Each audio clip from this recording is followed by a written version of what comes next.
इससे पहले हमने लास्ट लेक्चर में बेस कैटलाइज रिएक्शन पढ़े थे, जिसमें एल्डोल कंडेंसेशन और कैनिज़ेरोस रिएक्शन वगैरह पर हमने पढ़े। तो आज हम कार्बोनाइल कंपाउंड के एसिड कैटलाइज रिएक्शंस की बात करेंगे।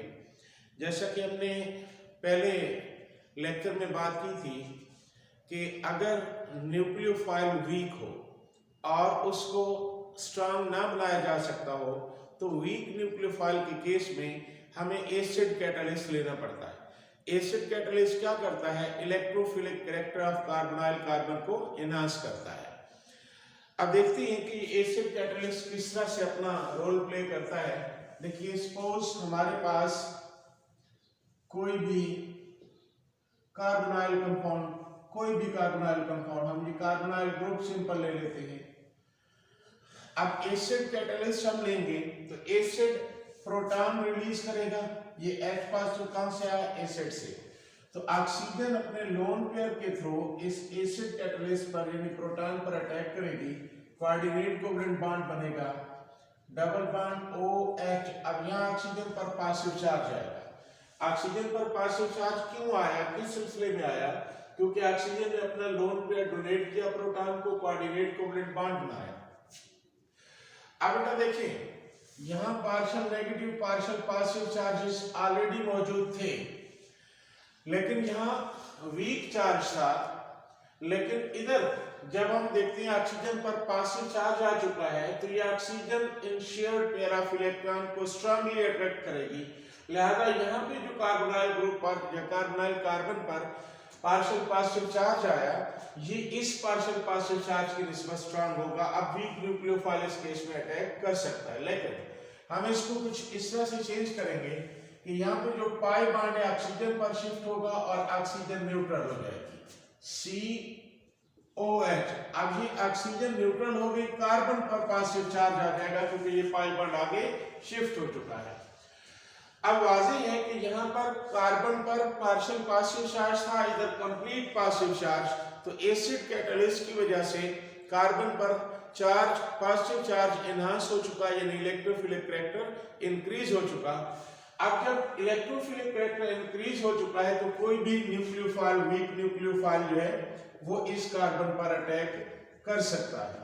OH positive charge. अब जब न्यूक्लियोफाइल अपना इलेक्ट्रॉन पेयर इस कार्बन पर शिफ्ट करेगा, बॉन्ड बनाएगा, तो न्यूक्लियोफाइल, ये दो बॉन्ड फ्री थे और ये OH। अब आप देखिए न्यूक्लियोफाइल ऐड हो चुका है। तो चाहे बेस कैटलिस्ट हो या एसिड कैटलिस्ट हो, हमारे पास प्रोडक्ट यही हासिल होती है। लेकिन अब एसिड कैटलिस्ट में क्या हुआ है, रिएक्शन कहां से इनिशिएट कर रहा है? इस ऑक्सीजन से। ऑक्सीजन से स्टार्ट हो रहा है क्योंकि ऑक्सीजन ही इस प्रोटॉन को लोन पेयर डोनेट कर रही है, जिससे कोऑर्डिनेट कोवेलेंट बॉन्ड बनता है और फर्दर कार्बन पर पार्शियल पॉजिटिव चार्ज की वजह से क्या आ जाता है? कंप्लीट पॉजिटिव चार्ज आ जाता है, यानी इलेक्ट्रोफिलिक कैरेक्टर यहाँ एनहांस हो जाता है। और इस एनहांस्ड इलेक्ट्रोफिलिक कैरेक्टर की वजह से एक वीक न्यूक्लियोफाइल भी इजीली अटैक कर सकता है। तो ये एक सिंपल सा मैकेनिज्म है जिसमें हम देख रहे हैं कि कोई भी एसिड अगर हम एज कैटलिस्ट ले लेते हैं तो ये कार्बोनाइल कंपाउंड में electrophilic character of carbon atom को इंक्रीज कर देता है। तो बेटा देखिए, यहाँ पे जो दो बॉन्ड मैंने शुरू में फ्री छोड़े थे वो एंड तक फ्री है। इसका मतलब इन बॉन्ड्स पे कोई केमिकल चेंज नहीं आनी। केमिकल चेंज क्या आ जानी है कि एडिंग रीजेंट जो भी होगा उसका न्यूक्लियोफिलिक पार्ट यानी नेगेटिव पार्ट कार्बन के पास आएगा और जो उसका पॉजिटिव पार्ट जो मोस्टली हाइड्रोजन होगी वो कहां पे आ जाएगा? ऑक्सीजन पर। तो जो फाइनल प्रोडक्ट बनी है, बेस कैटलिस्ट में भी यही बनती थी, एसिड कैटलिस्ट में भी यही प्रोडक्ट बनती है, सिर्फ मैकेनिज्म में चेंज आ जाती है बेस कैटलाइज्ड रिएक्शंस और एसिड कैटलाइज्ड रिएक्शंस में। अब देखिए यहाँ हम एक दो एग्जांपल्स लेते हैं। फॉर एग्जांपल हमारे पास है 3 moles of HCO at formaldehyde in the presence of H2SO4 dilute। तो डाइल्यूट H2SO4 को एज कैटलिस्ट ले रहे हैं, तो यहाँ जो प्रोडक्ट बन जाएगी CH2OCH2O। अब इस कंपाउंड का नाम है मेटा फॉर्मल्डिहाइड। मेटाफॉर्मल्डिहाइड, ये मेटाफॉर्मल्डिहाइड नाम है इसका। ये आर्थो मेटा पैरा जो पोजीशंस ऑफ बेंजीन हमने पढ़ी थी, ये वो पोजीशन नहीं है, जस्ट इसका कॉमन नेम है मेटाफॉर्मल्डिहाइड। तो अब आप देखिए यहाँ 3 मोल्स ऑफ फॉर्मल्डिहाइड मेटाफॉर्मल्डिहाइड में चेंज हो चुके हैं।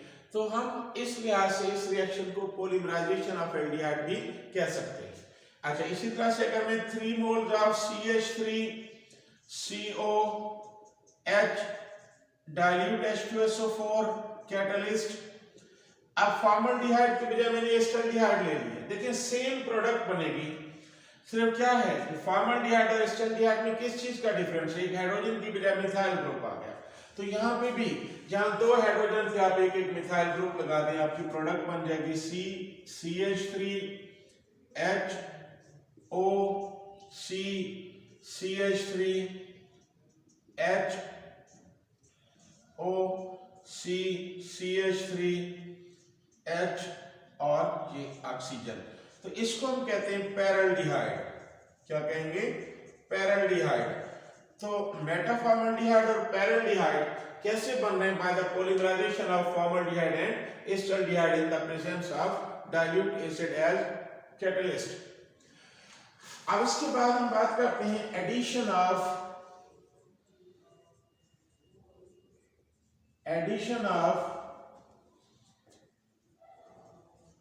Ammonia derivatives.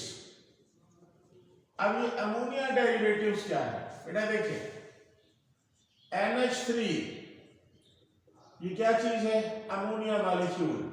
यहां नाइट्रोजन के पास एक लोन पेयर है। अब अमोनिया NH3 नाइट्रोजन के पास एक लोन पेयर है, ये इजीली डोनेट कर सकती है, लिहाजा हम इसको क्या कहते हैं? Strong nucleophile. अमोनिया इटसेल्फ क्या है? ये स्ट्रॉन्ग न्यूक्लियोफाइल है, टाइनी पार्टिकल्स हाइड्रोजन एटम है, nitrogen easily lone pair donate कर देती है, लिहाजा हम कहते हैं ये स्ट्रॉन्ग न्यूक्लियोफाइल है। अगर माइनस हाइड्रोजन यानी अमोनिया में से माइनस हाइड्रोजन किसी भी इन 3 हाइड्रोजन एटम्स में से किसी भी हाइड्रोजन एटम को हमने रिमूव कर दिया और प्लस G और उस हाइड्रोजन की जगह कोई सा ग्रुप G हमने अटैच कर दिया, तो क्या बन जाएगी? NH2 और ये G, हाइड्रोजन की जगह कोई भी ग्रुप आ जाएगा। तो नाइट्रोजन के पास वैसे ही लोन पेयर मौजूद है।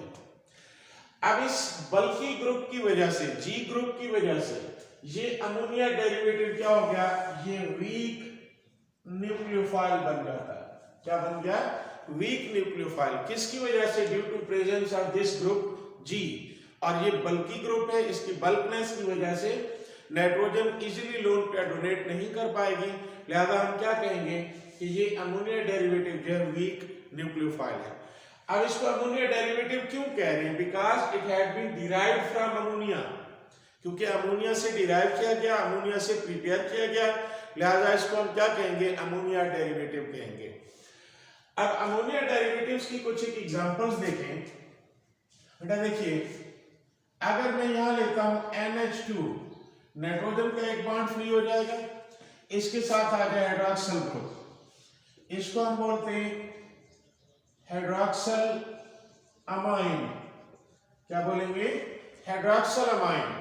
अब यहां नाइट्रोजन के पास लोन पेयर मौजूद है और इस हाइड्रॉक्सिल ग्रुप को हम क्या कहेंगे कि ये ग्रुप G है, जो मैंने वहां G लिखा था, यानी ग्रुप G। अब यहां G की जगह क्या आ गया? Hydroxyl group. तो ये अमोनिया डेरिवेटिव है। इसी तरह से NH2 और दूसरा भी मैं NH2 लगा देता हूं, यानी अमोनिया डेरिवेटिव प्रिपेयर करने के लिए हमने ग्रुप G लगाना था। तो फर्ज करें ये ग्रुप G है या ये ग्रुप G है, जिसको भी आप G ग्रुप कहते हैं। तो ये N2H4 हाइड्रोजीन, N2H4 हाइड्रोजीन। अब देखिए बेटा NH2 ये हाइड्रोजीन है। अब मैं एक हाइड्रोजन रिमूव कर दूं तो नाइट्रोजन का एक बॉन्ड फ्री हो जाएगा, उस फ्री बॉन्ड के साथ मैंने फिनाइल ग्रुप अटैच कर दिया, तो ये क्या बन जाएगा? अब ये बन जाएगा फिनाइल हाइड्रोजीन। Phenyl hydrazine. अब अगेन NH2 NH, ये फिनाइल ग्रुप, फिनाइल हाइड्रोजीन। अब यहां इसकी सेकंड पोजीशन पे नाइट्रो ग्रुप आ गया, फोर्थ पोजीशन पे नाइट्रो ग्रुप, तो इसको हम कहेंगे 2,4 dinitro phenyl hydrazine, 2,4-DNPH, 2,4 dinitro phenyl hydrazine. अब इसके बाद देखिए बेटा NH2 NHCO NH2, अब ये क्या है, सेमी कार्बाजाइड, सेमी कार्बाजाइड। अब ये चंद ऐसे कंपाउंड्स हैं जिनको अमोनिया डेरिवेटिव कहा जाता है, क्योंकि ये अमोनिया से डिराइव किए गए या प्रिपेयर किए गए कंपाउंड्स हैं। अब यहां पे लोन पेयर मौजूद है, इधर भी लोन पेयर मौजूद है, यहां भी लोन पेयर मौजूद है नाइट्रोजन के पास, और एक लोन पेयर यहां भी है, एक लोन पेयर यहां पे भी मौजूद है, और एक लोन पेयर यहां पे भी मौजूद है। अब हमने देखना ये है कि लोन पेयर यहां नाइट्रोजन के पास है, इधर दोनों नाइट्रोजन के पास है, इधर भी दोनों नाइट्रोजन, इधर भी 2 है नाइट्रोजन, इधर हमारे पास 3 अमाइनो ग्रुप्स हैं, नाइट्रोजन मौजूद है, तो सबके पास लोन पेयर है। तो कौन सा लोन पेयर अवेलेबल होगा और कौन सा लोन पेयर अवेलेबल नहीं होगा, हमने ये डिसाइड करना है कि इन तमाम कंपाउंड में से न्यूक्लियोफिलिक पार्ट कौन सा है। फर्ज करें आप बात करते हैं हाइड्रॉक्सिलामाइड की, तो नाइट्रोजन अपना लोन पेयर इजीली डोनेट करेगी, मतलब ये क्या है, न्यूक्लियोफिलिक पार्ट है, हाइड्रॉक्सिल ग्रुप क्या है, ये ग्रुप G आ जाएगा। अब ये दोनों नाइट्रोजन में से किसी एक नाइट्रोजन से लोन पेयर जाएगा, क्योंकि NH2 सेम ग्रुप है, तो दोनों ही नाइट्रोजन न्यूक्लियोफाइल हो सकती है। अगर ये न्यूक्लियोफाइल है तो ये ग्रुप G बन जाएगा, ये न्यूक्लियोफाइल है तो इसको हम ग्रुप G कह देंगे। अच्छा, इसके बाद जब हम इस कंपाउंड में आते हैं फिनाइल हाइड्रोजीन में, तो ये लोन पेयर इजीली अवेलेबल है, ये लोन पेयर इजीली अवेलेबल है, ये इजीली अवेलेबल नहीं है। किस लिए अवेलेबल नहीं है, क्योंकि ये नाइट्रोजन डायरेक्टली बॉन्डेड है विद बेंजीन रिंग, तो रेजोनेंस की वजह से ये इलेक्ट्रॉन पेयर बेंजीन रिंग में शिफ्ट हो जाएगा, तो हम लोग कह सकते हैं कि इस नाइट्रोजन का जो लोन पेयर है रेजोनेंस का हिस्सा बन गया, लिहाजा ये अवेलेबल नहीं है। तो ये अवेलेबल लोन पेयर है, तो इसका मतलब ये NH2 ग्रुप, ये नाइट्रोजन जो है इधर NH2 में, ये क्या चीज है, न्यूक्लियोफिलिक है, और ये ग्रुप G बन जाएगा, ये ग्रुप क्या बन जाएगा, G। इसी तरह से आप देखो बेटा, ये लोन पेयर अवेलेबल होगा इजीली, ये लोन पेयर इजीली अवेलेबल नहीं है, तो इसका क्यों इजीली अवेलेबल नहीं है, क्योंकि बेंजीन रिंग के साथ डायरेक्टली बॉन्डेड है, और बेंजीन रिंग इलेक्ट्रॉन विड्रॉइंग है यहाँ पे, तो ये नाइट्रोजन से इलेक्ट्रॉन विड्रॉ करेगी और ये लोन पेयर रेजोनेंस का हिस्सा बन जाएगा, तो ये ग्रुप G है। अब ये न्यूक्लियोफिलिक पार्ट है। अब इस कंपाउंड के अंदर 3 नाइट्रोजन एटम्स हैं, तीनों के पास 1-1 लोन पेयर है, तो ये लोन पेयर अवेलेबल है, यानी ये न्यूक्लियोफिलिक पार्ट है, और ये सारा ग्रुप G बन जाता है। क्यों? क्योंकि आप जानते हैं कि कार्बोनाइल ग्रुप भी इलेक्ट्रॉन विड्रॉइंग ग्रुप होता है, तो कार्बोनाइल ग्रुप इन दोनों नाइट्रोजन एटम्स के साथ, जो इसके साथ डायरेक्टली बॉन्डेड है, क्या करेगा, ये इनके लोन पेयर्स को विड्रॉ कर लेगा, मतलब ये लोन पेयर लेस अवेलेबल होंगे, ये मोर अवेलेबल, तो इसको हम कहेंगे ये नाइट्रोजन न्यूक्लियोफिलिक है, बाकी सारा ग्रुप क्या बन जाएगा, G ग्रुप बन जाएगा। तो ये जो है एक छोटा सा इंट्रोडक्शन था अमोनिया डेरिवेटिव्स के साथ।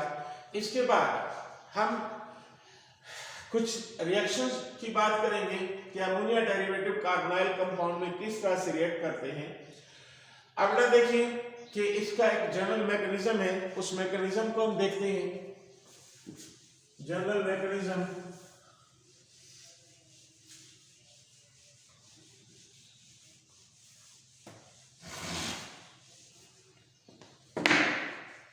मैकेनिज्म क्या है इसका,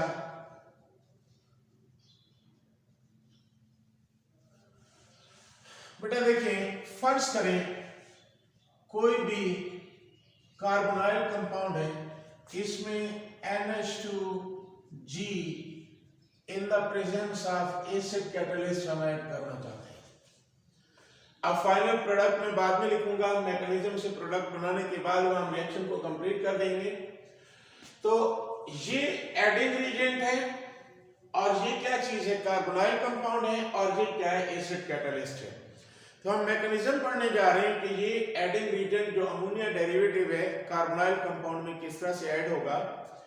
अब सबसे पहले हमने ये देखना है कि ये न्यूक्लियोफाइल अपने लोन पेयर के थ्रू कार्बोनाइल कार्बन पे अटैक करने वाला है। ये न्यूक्लियोफाइल वीक है due to presence of this bulky group G। Weak nucleophile है इसलिए हमने एसिड कैटलिस्ट लिया। एसिड कैटलिस्ट से हम कार्बोनाइल कार्बन के इलेक्ट्रोफिलिक करैक्टर को पहले एनहांस करेंगे। कैसे? जैसे पहले हमने पढ़ा कि फर्ज कीजिए ये हमारे पास क्या है, कार्बोनाइल ग्रुप है, ऑक्सीजन प्लस ये प्रोटॉन एज कैटलिस्ट हम ले रहे हैं। ऑक्सीजन अपने लोन पेयर को यूज करेगी, one of the lone pair, और प्रोडक्ट में C double bond OH positive, यहां पहले पार्शियल पॉजिटिव चार्ज था। अब इसके बाद ये पाई बॉन्ड शिफ्ट कर देंगे ऑक्सीजन पर, COH, अब यहां कार्बन पर कंप्लीट पॉजिटिव। तो ये कंप्लीट पॉजिटिव चार्ज हमें बता रहा है कि इलेक्ट्रोफिलिक करैक्टर एनहांस हो चुका। इस एनहांस इलेक्ट्रोफिलिक करैक्टर की वजह से वीक न्यूक्लियोफाइल ऐड हो सकता है। देखिए NH2G प्लस COH, ये कार्बन पॉजिटिव। अब बेटा देखिए नाइट्रोजन के पास जो लोन पेयर है, ये लोन पेयर के थ्रू अटैक करेगी इस कार्बोनाइल कार्बन पे, ये इलेक्ट्रोफिलिक कार्बन पे। जब यहाँ पे ये बॉन्ड शिफ्ट होगा, नाइट्रोजन का लोन पेयर शिफ्ट होगा, तो कार्बन न्यूट्रल हो जाएगा। COHN,